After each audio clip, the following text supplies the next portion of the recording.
First of all, I would like to express my gratitude to organizers for great possibility to be with you. I was with you several times online, and finally, I remember that moment when you were in Japan, I think, and I was in Liman, which is on the front line in Ukraine, and I joined you from there.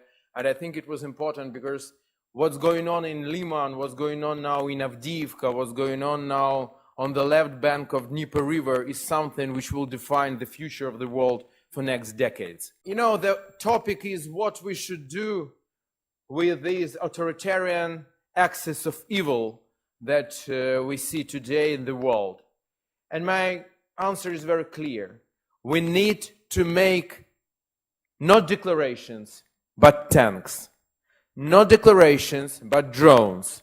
Not declarations, but missiles. Because the only thing all these authoritarian regimes understand is the power. The only thing. And do we really have this power today? Let us be frank, because I hear, you know, I'm sorry, maybe I will be a little bit sober in here, because I hear here again, you know, next year we will have a conference in Yalta. I would be happy too, but I'm not sure that it will happen. And we need to be frank when we are speaking, because we've heard it in Ukraine. This summer in Yalta, it didn't happen. Because what we have today is a great problem with the Western countries which lost their hard power, many of them. UK army is the smallest from the Napoleonic times. Just today there was an article in Wall Street Journal which says that France has less than 90 pieces of artillery. That is a number which Russia loses in Ukraine in 1 week. Germany, Wall Street Journal says, has the ammunition stocks enough for 2 days of a big conventional war. It's Germany. So what army in the whole Europe can protect the region and can stop Russians? That is Ukrainian army. And that's what we are doing today. Definitely we have also US army. But the main army, the biggest army in European continent today is Ukrainian army. And that is the biggest asset. And when I hear all these discussions about Ukraine, should we be a member of NATO or not, I think many forgot that it's not just Ukraine. We desperately need to become a member of NATO. We need security. But NATO also needs us. And that is absolutely mutually beneficial. But I heard again today here, just moments ago, Russian army, second army in the world, and we are smiling about this now. I will not smile so wide. I think if Russian army really was not the second largest and strongest army in the world 2 years ago, they're quickly learning. Now, they are battle hardening right now.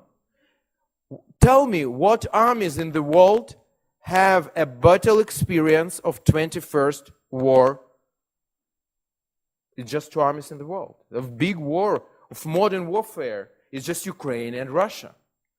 And that is a huge threat for all of us.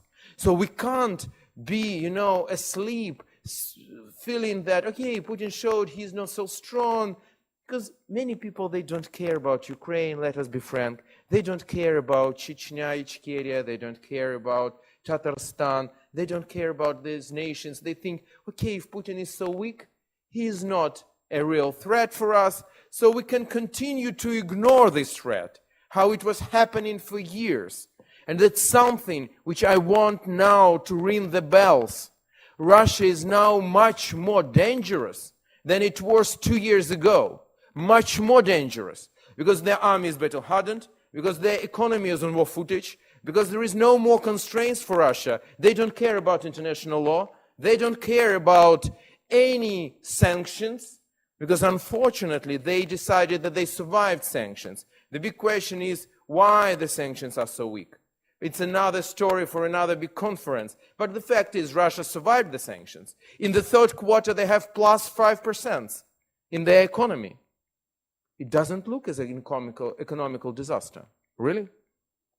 And that's what's happening right now. And tell me now, what will happen? Let us imagine the next future, the next months, the next years.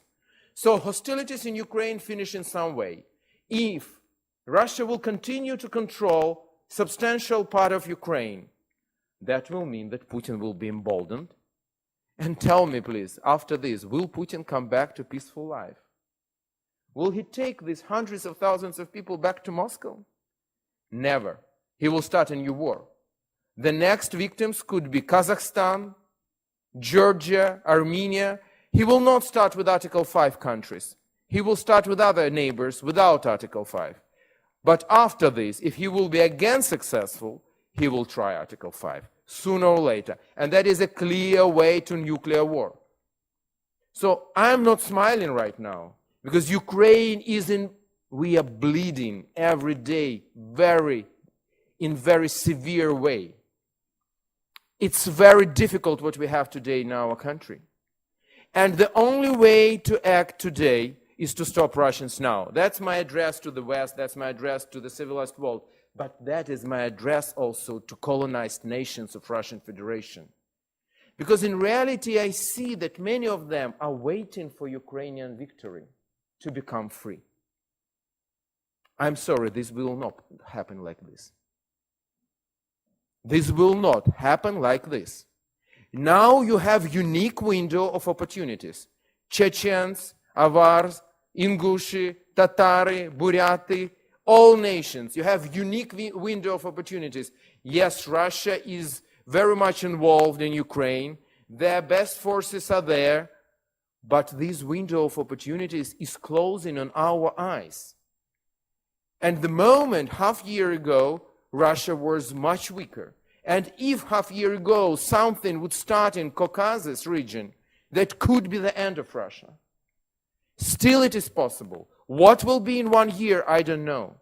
I am not telling you, I am not one of those who are saying, oh, Russia will exist forever. No, Russian Federation definitely will disappear. Definitely this is a kind of a zombie empire. The problem of Russian Empire, we are now in Rome. What was the strength of Roman Empire? Watch this. We are here in the hall where we have a column, probably from Roman times. That is the strength of empire. Why? Because Roman Empire, Pax Romana, they were giving something to the world.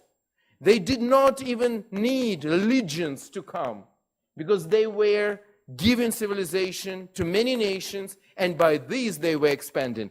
The main problem of Russian Empire is that they are not giving anything.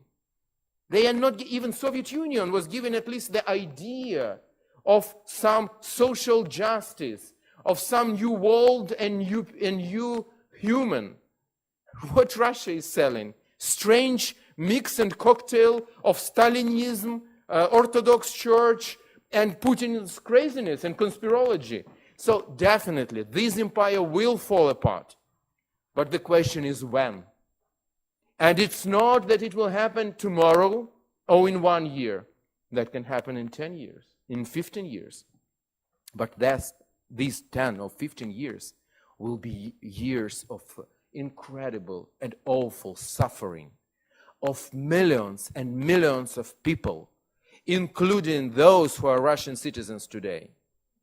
So that's my address. Yes, we need not to be afraid of Russia. We need to be strong enough to deal with Russia. But we also should not be in kind of a wishful thinking that Russia appeared to be so weak that we don't need to make anything and just wait, that they will collapse and the world will be happier. This will not happen this way.